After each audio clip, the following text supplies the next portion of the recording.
Coming again to the screen with the frequently asked questions and answers on blue carbon. Now, what are blue carbon? Why are they on the planet Earth? And what causes their massive extinction? Now, if you trace back, you will see that the sun appeared in this universe about 4.603 billion years ago. Then there was a Big Bang, there was a fragmentation, and the solar system was created about 4.571 billion years ago. One of this component of the solar system was the Earth, and today's Earth's age is 4.543 billion years. Then from the Earth, the Moon was formed about 4.530 billion years. Now, question may arise that why I am telling all this, because these celestial bodies play a very important role in the rise and fall of the sea level, the tides, which govern the distribution of the blue carbon. And this blue carbon, the mangroves, appeared 75 million years ago in the planet Earth.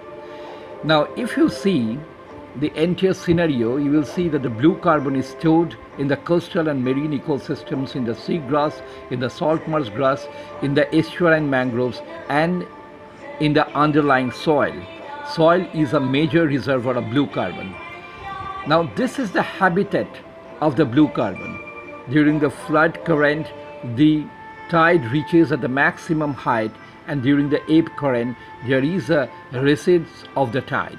And this tidal amplitude, the intertidal region, is an ideal habitat of the blue carbon. It can also be horizontal in nature. This is also a unique habitat of the blue carbon. Now, seaweed community is also a potential sink of carbon, and now it has been included in the blue carbon domain. It has been found about 8.75 grams of macroalgae carbon are trapped per square meter of the sediment in the seaweeds. Now coming to the marsh grass. In Sundarbans in Orissa, there is a marsh grass known as Porteracia coarctata, which is the salt marsh grass and is the pioneer species in the process of ecological succession. Now question arises that why there is a loss of the blue carbon. In 1980 it was 19.8 million hectares, now it has come down to 15 million hectares. Well, there are many drivers, and as per the NASA's Goddard Space Flight Center, through machine learning algorithms analyzing 1 million images from the Landsat 5, 7 and 8 satellites, they have found that 2% of the global mangrove area has been lost during 2000 and 2016.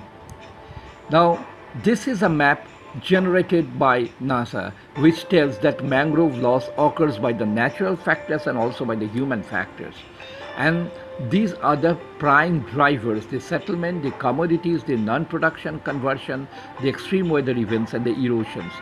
These drivers actually result in the wiping and erasing the blue carbon from the blue planet.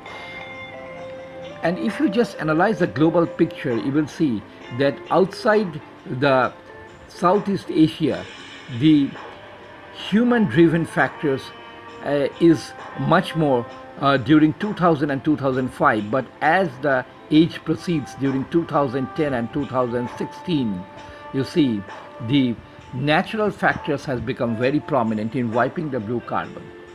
Practically in West Bengal, the cyclonic depression starting from Ayla on 25th May 2009 to Bulbul, Fani and recently Amphan on 20th May 2020. All these are the natural factors which have destroyed and caused a massive loss in the blue carbon community. Now, if there is a loss and degradation or damage in the blue carbon community, the carbon locked inside it will get released and will cause global warming. So we shall conserve the blue carbon by giving some financial incentives, and at the same time we should think of some carbon scrubbing livelihood. For example, the oyster farming. If you know, this oyster is made up of calcium carbonate, CaCO3. That means carbon is already locked inside the calcareous shell of the oysters. So oyster farming will not only give an alternative livelihood, but will also regulate the blue carbon. At the same time, seaweed culture. Seaweed has got many prospects starting from the pharmaceutical industries to cosmetic industries to food and also in the preparation of fish feed and biofertilizers. So if it can be cultured on massive scale, then not only it will scrub the carbon from the atmosphere, but it will also provide an alternative livelihood. With this few words, I thank all of you for spending time with me and see you again with some other topics. Thank you very much.